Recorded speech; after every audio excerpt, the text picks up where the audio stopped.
Assalamualaikum warahmatullahi wabarakatuh. Perkenalkan, nama saya Akmal Hermawan, NPM 212151062, Prodi Pendidikan Matematika kelas 2021B. Di sini saya akan menjelaskan mengenai hakikat belajar dan pembelajaran matematika. Video ini dibuat untuk memenuhi salah satu tugas ujian tengah semester ganjil tahun akademik 2021-2022 pada mata kuliah Filsafat dan Sejarah Matematika dengan dosen pengampu Dedi Nurjamil. Untuk yang pertama, saya akan menjelaskan mengenai definisi belajar. Yang pertama, definisi belajar menurut Slameto. Menurut Slameto, belajar adalah suatu proses usaha yang dilakukan seseorang untuk memperoleh suatu perubahan tingkah laku yang baru secara keseluruhan, sebagai hasil pengalamannya sendiri dalam interaksi dengan lingkungannya.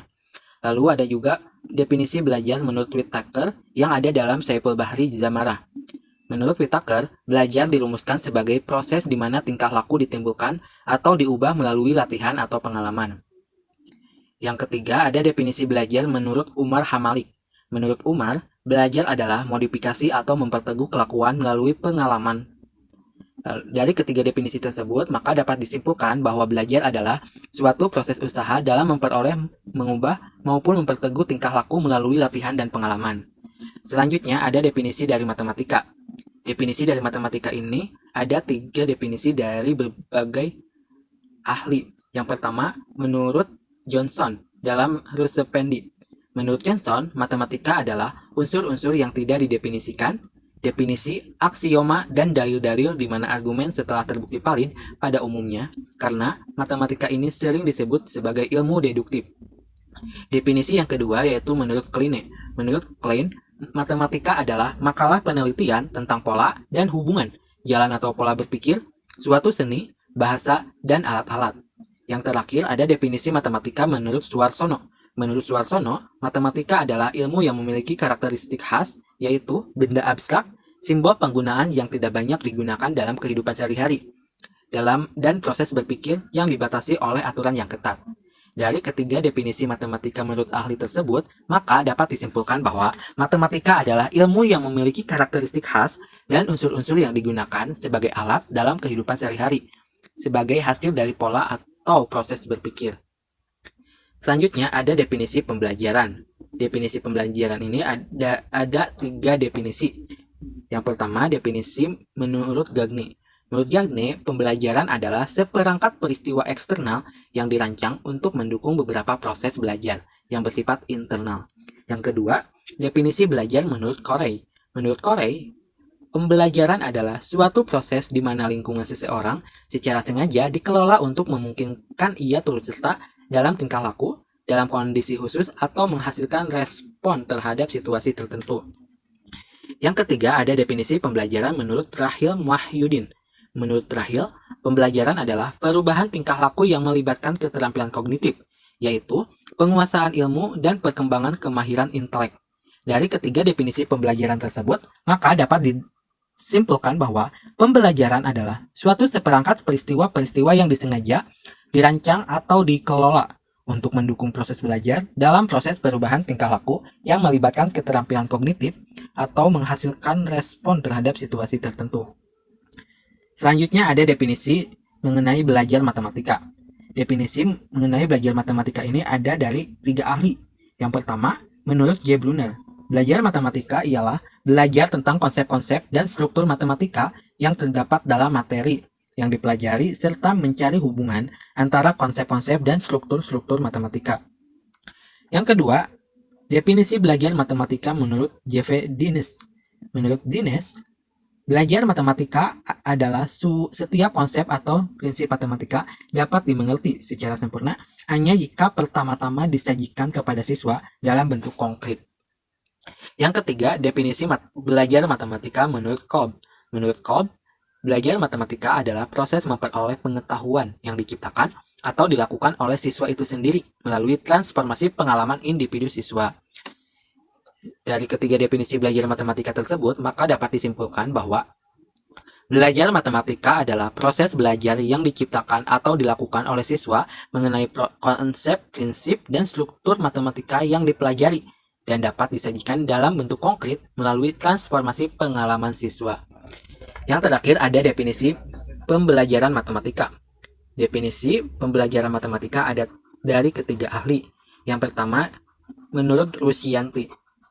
Menurut Rusyanti, pembelajaran matematika adalah proses interaksi antara guru dan siswa yang melibatkan pengembangan pola berpikir dan mengolah logika pada suatu lingkungan belajar yang sengaja diciptakan oleh guru dengan berbagai metode agar program belajar matematika tumbuh dan berkembang secara optimal dan siswa dapat melakukan kegiatan secara efektif dan efisien.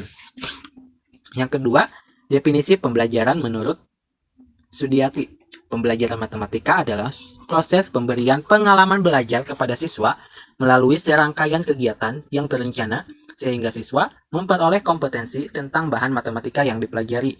Yang terakhir, definisi pembelajaran matematika menurut Safarida.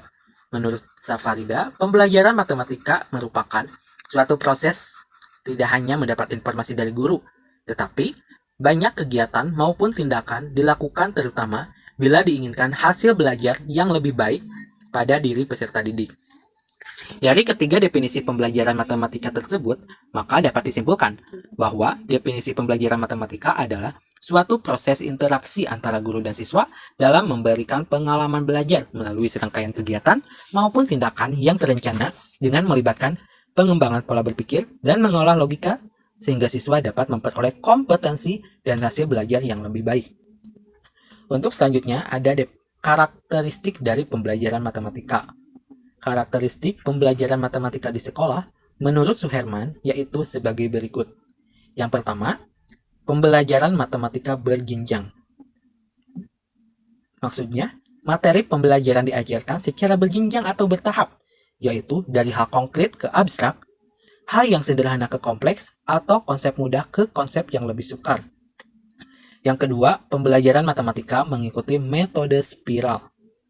Maksudnya, setiap mempelajari konsep baru, perlu memperhatikan konsep atau bahan yang telah dipelajari sebelumnya. Bahan yang baru selalu dikaitkan dengan bahan yang telah dipelajari. Pengulangan konsep dalam bahan ajar dengan cara memperluas dan memperdalam adalah perlu dalam pembelajaran matematika. Yang ketiga, pembelajaran matematika itu menekankan pola pikir deduktif. Karena matematika itu adalah deduktif, sehingga matematika tersusun secara deduktif aksiomatik. Namun demikian, harus dapat dipilihkan pendekatan yang cocok dengan kondisi siswa. Dalam pembelajaran, belum sepenuhnya menggunakan pendekatan deduktif, tapi masih campur dengan induktif. Yang terakhir, karakteristik dari pembelajaran matematika itu adalah menganut kebenaran konsistensi. Artinya, kebenaran-kebenaran dalam matematika pada dasarnya merupakan kebenaran konsistensi, tidak bertentangan antara kebenaran suatu konsep dengan yang lainnya. Suatu pernyataan dianggap benar bila didasarkan atas pernyataan-pernyataan yang terdahulu yang telah diterima kebenarannya. Selanjutnya ada jenis-jenis belajar matematika. Menurut Gagne, kegiatan belajar manusia itu dapat dibedakan atas 8 jenis, yaitu dari jenis belajar yang paling sederhana, yaitu belajar isyarat atau signal learning, sampai jenis belajar yang paling kompleks, yaitu pemecahan masalah atau problem solving. Yang pertama ada belajar isyarat atau signal learning. Belajar isyarat ini adalah kegiatan yang terjadi secara tidak disadari sebagai akibat dari adanya suatu stimulus tertentu. Yang kedua ada belajar stimulus respon atau stimulus response learning. Artinya, kegiatan belajar yang terjadi secara disadari yang berupa dilakukannya sesuatu kegiatan fisik sebagai suatu reaksi atas adanya suatu stimulus tertentu. Yang ketiga, yaitu rangkaian gerakan atau chaining. Rangkaian gerakan ini merupakan kegiatan yang terdiri dari 2 gerakan fisik atau lebih yang dirangkai menjadi satu secara berurutan dalam upaya untuk mencapai sesuatu tujuan tertentu. Yang keempat ada rangkaian verbal atau verbal association. Artinya, kegiatan merangkai kata-kata atau kalimat-kalimat secara bermakna, termasuk menghubungkan kata-kata atau kalimat-kalimat dengan objek-objek tertentu.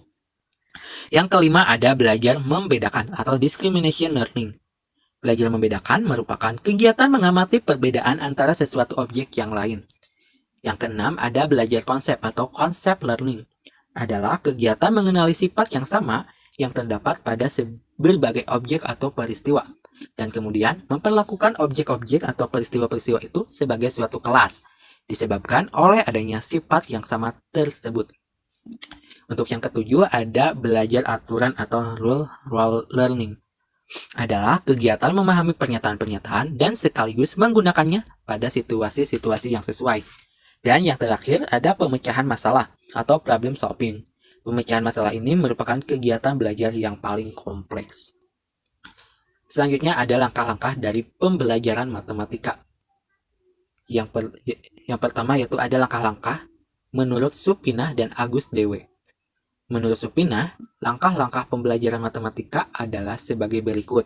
Yang pertama, memulai pembelajaran dengan mengajukan masalah yang real bagi siswa sesuai dengan pengalaman dan tingkat pengetahuannya, sehingga siswa segera terlibat dalam pembelajaran secara bermakna. Yang kedua, permasalahan yang diberikan itu harus diarahkan sesuai dengan tujuan yang ingin dicapai dalam pembelajaran tersebut. Yang ketiga, siswa mengembangkan atau menciptakan model-model simbolik secara informal terhadap persoalan atau permasalahan yang diajukan. Dan yang terakhir, pembelajaran berlangsung secara interaktif. Siswa menjelaskan dan memberikan alasan terhadap jawaban yang diberikannya, memahami jawaban temannya atau siswa lain setuju terhadap jawaban temannya, menyatakan ketidaksetujuan, mencari alternatif penyelesaian yang lain, dan melakukan refleksi terhadap setiap langkah yang ditempuh atau terhadap hasil pembelajaran. Yang kedua yaitu langkah pembelajaran matematika menurut Nyimas Aisyah dan kawan-kawan. Menurut beliau ada 4 langkah-langkah yang harus dilakukan dalam pembelajaran matematika. Yang pertama ada persiapan. Dalam persiapan ini yaitu menentukan masalah kontekstual yang sesuai dengan pokok bahasan yang akan diajarkan, mempersiapkan model atau alat peraga yang dibutuhkan. Yang kedua, yaitu ada pembukaan. Dalam pembukaan ini, seorang guru harus memperkenalkan masalah kontekstual kepada siswa, meminta siswa menyelesaikan masalah dengan cara mereka sendiri. Yang ketiga, ada proses pembelajaran. Dalam proses pembelajaran ini, guru harus memperhatikan kegiatan siswa baik secara individu ataupun kelompok. Guru juga dapat memberi bantuan jika diperlukan. Selain itu, guru juga dapat memberi kesempatan kepada siswa untuk menyajikan hasil kerja mereka dan mengomentari hasil kerja temannya. Selanjutnya, guru mengarahkan siswa untuk mendapatkan strategi terbaik untuk menyelesaikan masalah. Dan yang terakhir, guru mengarahkan siswa untuk menentukan aturan atau prinsip yang bersifat umum. Dan yang terakhir, dalam langkah pembelajaran matematika menurut Nyimas Aisyah yaitu penutup. Di antaranya, guru mengajak siswa menarik kesimpulan tentang apa yang telah mereka lakukan dan pelajari, serta memberi evaluasi berupa soal matematika dan pekerjaan rumah. Selanjutnya pembahasannya yaitu mengenai model pembelajaran matematika. Model pembelajaran matematika ini ialah kerangka konseptual yang melukiskan prosedur yang sistematis dalam mengorganisasikan pengalaman belajar peserta didik untuk mencapai tujuan belajar tertentu dan berfungsi sebagai pedoman bagi perancang pembelajaran dan guru dalam merencanakan dan melaksanakan aktivitas belajar mengajar. Jenis-jenis dari model pembelajaran matematika yang pertama ada model pembelajaran kooperatif atau MPK. Pembelajaran kooperatif ini merupakan strategi pembelajaran yang mendorong siswa aktif menemukan sendiri pengetahuannya melalui keterampilan proses. Keterampilan proses ini diantaranya berada dalam tugas, mengambil giliran dan berbagi tugas, mendorong partisipasi, mendengarkan dengan aktif, serta bertanya. Lalu, dalam model pembelajaran kooperatif ini ada 17 jenis model. Yang pertama ada TAI atau Team Assisted Individualization atau Team Accelerated Instruction. Yang kedua ada pembelajaran kooperatif tipe Jigsaw. Yang ketiga ada pembelajaran kooperatif tipe NHT atau Number Heads Together. Pembelajaran kooperatif tipe STAD atau Student Teams Achievement Division. TGT Team Game Tournament. GI Group Investigation. CIRC Cooperative Integrated Reading Composition. Student Team Learning atau STL atau kelompok belajar siswa. Reciprocal Teaching, pengajaran timbal balik. Write Around, menulis berputar. 3-step interview, wawancara 3 langkah. 3-step review 3 langkah. Lalu ada LT atau Learning Together. Lalu ada To Stay and To Stray. Lalu ada TPS, Think Pair Share. Ada Tea Party atau pesta minum teh serta The Williams. Yang kedua, model pembelajaran matematika itu adalah model pembelajaran langsung. Pembelajaran langsung ini dikembangkan berdasarkan teori belajar sosial dari Albert Bandura. Pembelajaran langsung adalah model pembelajaran yang dirancang untuk mengajarkan pengetahuan deklaratif dan pengetahuan prosedural yang diajarkan setahap demi setahap. Strategi pembelajaran langsung dirancang untuk mengenalkan siswa terhadap mata pelajaran, guna membangun minat, menimbulkan rasa ingin tahu, dan merangsang mereka untuk berpikir. Dalam merencanakan sistem penilaian dalam model pembelajaran langsung ada 5 prinsip dasar. Yang pertama, yaitu sesuai dengan tujuan pembelajaran. Yang kedua, mencakup semua tugas pembelajaran, lalu menggunakan soal tes yang sesuai, membuat soal sevalid atau terukur dan sereliable atau konsisten mungkin. Lalu manfaatkan hasil tes untuk memperbaiki proses belajar mengajar berikutnya. Dalam model pembelajaran langsung ini ada 5 tahapan atau fase dalam pelaksanaan pembelajaran. Di antaranya, yang pertama menyampaikan tujuan dan mempersiapkan siswa. Pada fase ini, guru berperan dalam menjelaskan TPK. Lalu materi prasyarat, memotivasi siswa dan mempersiapkan siswa. Yang kedua, yaitu mendemonstrasi pengetahuan dan keterampilan.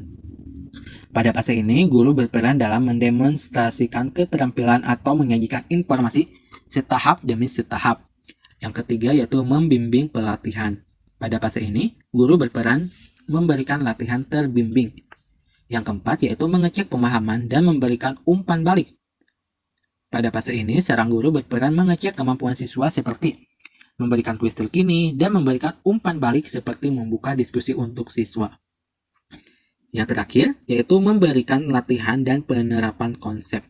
Pada fase ini, guru berperan dalam mempersiapkan latihan untuk siswa dan menerapkan konsep yang dipelajari pada kehidupan sehari-hari. Yang ketiga, yaitu ada model pembelajaran matematika realistik atau PMR. PMR ini merupakan operasionalisasi dari suatu pendekatan pendidikan matematika yang dikembangkan di Belanda dengan nama Realistic Mathematics Education atau RME. Yang artinya pendidikan matematika realistik. PMR ini pada dasarnya adalah pemanfaatan realita dan lingkungan yang dialami oleh siswa untuk melancarkan proses pembelajaran matematika, sehingga mencapai tujuan pendidikan matematika yang lebih baik daripada yang lalu. Dalam PMR, siswa dituntut untuk mengkonstruksi pengetahuan dari suatu masalah kontekstual melalui kegiatan aktif dalam belajar yang disertai oleh bimbingan guru. Ada 5 karakteristik dalam PMR ini. Yang pertama, menggunakan masalah kontekstual, menggunakan berbagai model atau use model, pledging by vertical instrument, lalu ada kontribusi siswa atau student contribution, interaktivitas atau interactivity, serta keterkaitan. Ada beberapa prinsip pendekatan matematika realistik menurut Suherman, yaitu yang pertama, didominasi oleh masalah-masalah dalam konteks, melayani 2 hal, yaitu sebagai sumber dan sebagai terapan konsep matematika. Yang kedua, perhatian diberikan pada pengembangan model-model situasi, skema, dan simbol-simbol.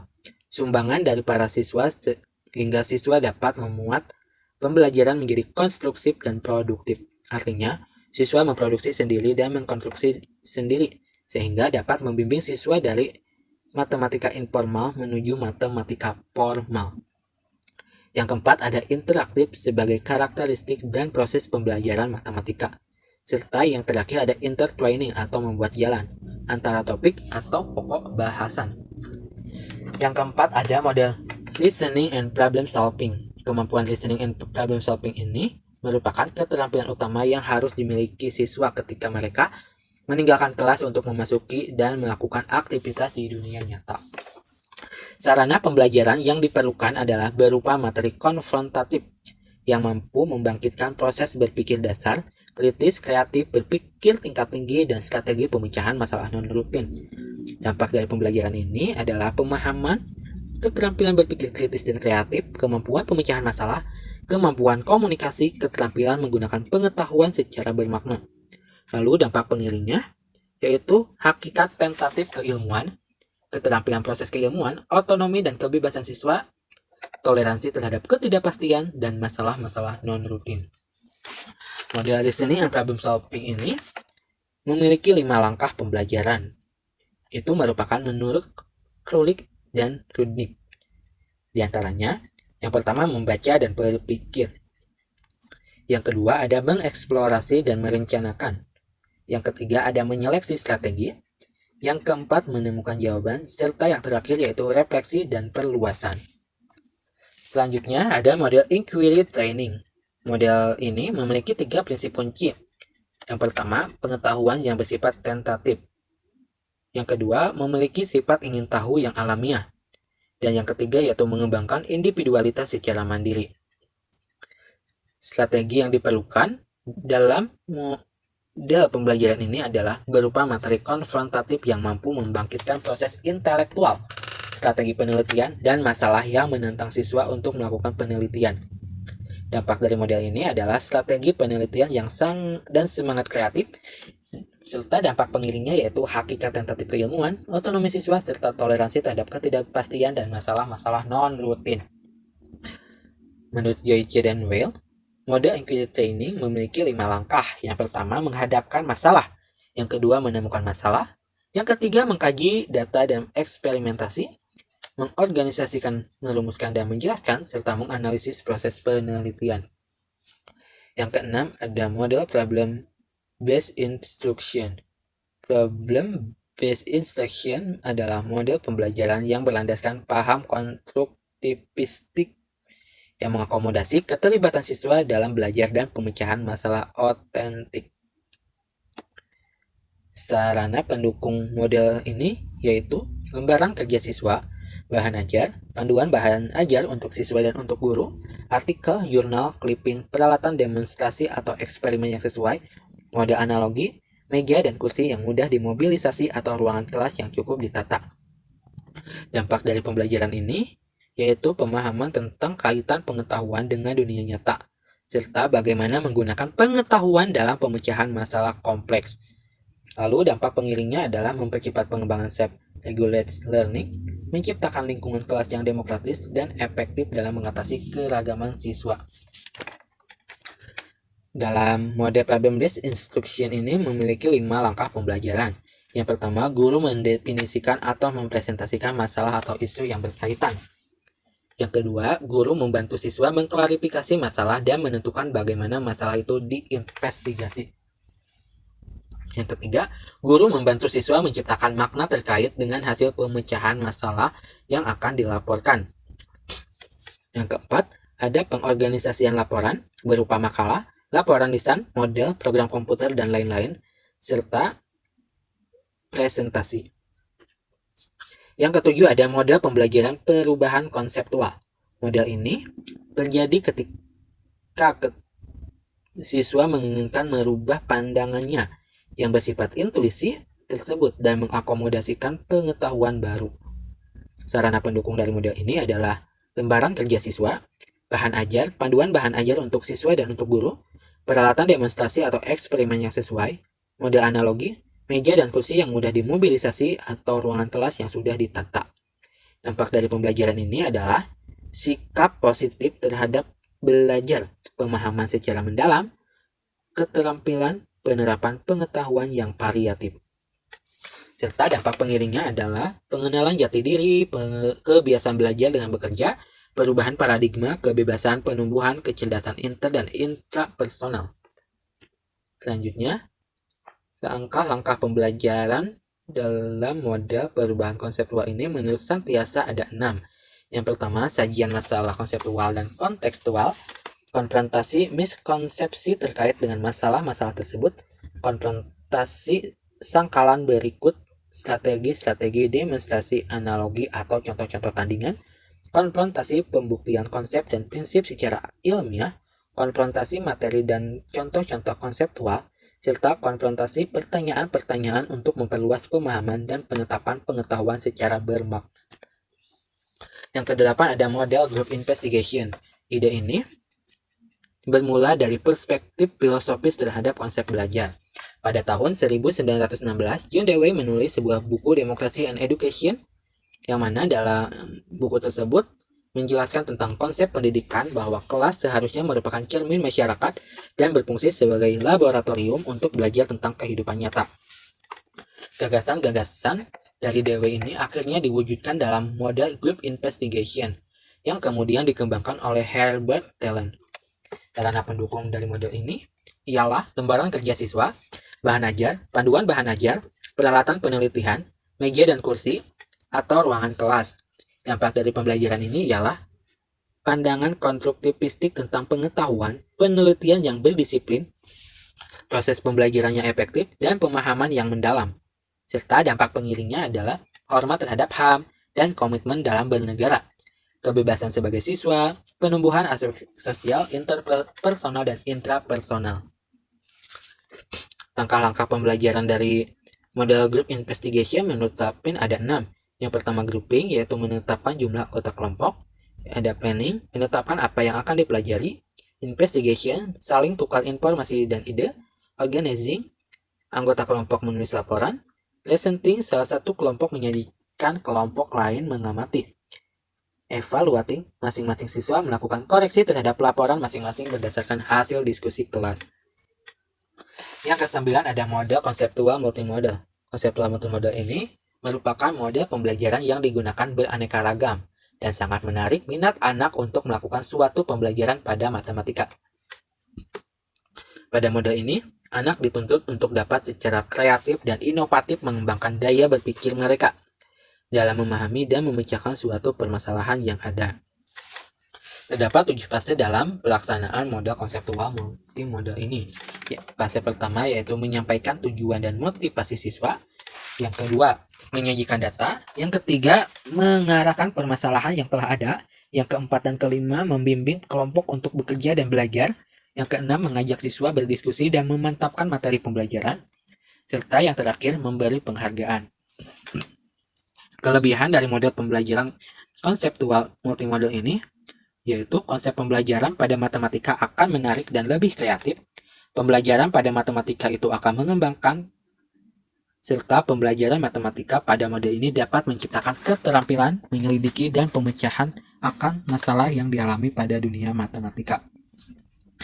Yang ke-10 ada pembelajaran konseptual berbasis atau BK atau KBK. Model ini lebih diarahkan kepada pemecahan akan suatu permasalahan berdasarkan pengalaman dan daya kemampuan pada setiap individu akan pengetahuan yang dimilikinya. Dalam model ini, anak dituntut untuk belajar mandiri dan bersikap positif terhadap matematika dan tahu bagaimana semestinya belajar. Ada 6 fase dalam pelaksanaan pembelajaran konseptual berbasis ini. Yang pertama, yaitu orientasi siswa kepada masalah. Fase kedua, mengorganisasi siswa untuk belajar. Fase ketiga, membimbing penyelidikan individual maupun kelompok. Yang keempat, mengembangkan dan menyajikan hasil karya. Yang kelima, menganalisis dan mengevaluasi proses pemecahan masalah. Serta yang keenam yaitu memberikan penghargaan. Kelebihan dari model pembelajaran konseptual berbasis KBK ini, yang pertama, mengembangkan sikap mandiri siswa dalam menemukan dan mencari akan permasalahan yang ada. Yang kedua, memberikan penguatan yang positif kepada anak untuk dapat meyakini dirinya akan hal-hal yang berat dan penuh rintangan. Yang terakhir, memberikan suatu sikap atau perilaku kebiasaan akan suatu hal sehingga siswa terbiasa untuk mengerjakan soal yang beraneka ragam dan soal yang sulit sekalipun. Yang terakhir ada model pembelajaran konseptual berbasis KBK melalui pengajaran langsung. Model ini sangat membuat sikap kreatif dan inovatif pada pemikiran setiap siswa sehingga anak dapat leluasa dalam melaksanakan kegiatan proses pembelajaran yang sedang berlangsung secara aktif, kreatif, dan berpikir secara intelektual dalam setiap proses pembelajaran, terutama pada pembelajaran matematika. Ada 5 fase dalam pelaksanaan model ini. Yang pertama, menyampaikan tujuan dan menyiapkan siswa. Yang kedua, mendemonstrasikan pengetahuan dan keterampilan. Yang ketiga, membimbing pelatihan. Keempat, mengecek pemahaman dan memberikan umpan balik. Serta yang terakhir, memberikan kesepakatan untuk pelatihan dan penerapan. Kelebihan dari model ini adalah guru dapat memberikan apa yang dia kuasai kepada muridnya, sehingga adanya timbal balik di dalam proses pembelajaran. Siswa dibimbing untuk dapat memecahkan masalah sehingga daya berpikir mereka semakin berkembang dan baik, serta dapat menciptakan suatu kebiasaan perilaku yang baik terhadap pemecahan masalah yang luar biasa sulitnya. Nah, Dalam video ini, inti dari pembahasannya yaitu mengenai model pembelajaran dari kooperatif, yaitu dalam tipe jigsaw. Teknik mengajar jigsaw ini dikembangkan dan diuji oleh Elliot Aronson dan rekan-rekannya di Universitas Texas, yang kemudian diadaptasi oleh Slepin dan kawan-kawannya di Universitas Johns Hopkins.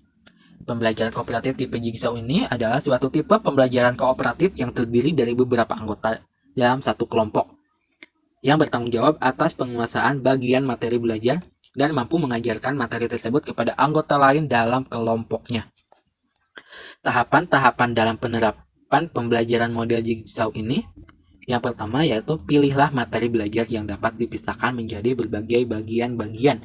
Yang kedua, hitung jumlah bagian belajar dan jumlah peserta didik. Setelah selesai, bentuk kelompok jigsaw learning, lalu bentuk kelompok peserta didik jigsaw learning dengan jumlah yang sama.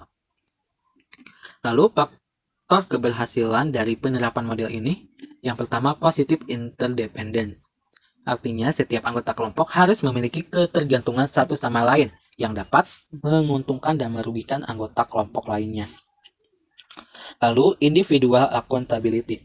Artinya setiap anggota kelompok harus memiliki rasa tanggung jawab atas kemajuan proses belajar seluruh anggota kelompok termasuk dirinya sendiri. Lalu ada face-to-face promotive interaction. Artinya anggota kelompok melakukan interaksi tatap muka dan mencakup diskusi dan elaborasi dari materi pembahasan. Lalu ada social skill, artinya setiap anggota kelompok harus memiliki kemampuan bersosialisasi dengan anggota yang lainnya, sehingga pemahaman materi dapat diperoleh secara kolektif. Dan yang terakhir ada group processing and reflection, artinya kelompok melakukan evaluasi terhadap proses belajar untuk meningkatkan kinerja kelompok. Lalu ada model pembelajaran jigsaw ini memiliki hambatan. Yang pertama, karena kurangnya terbiasanya peserta didik dan pengajar dalam model ini. Serta yang kedua yaitu terbatasnya waktu.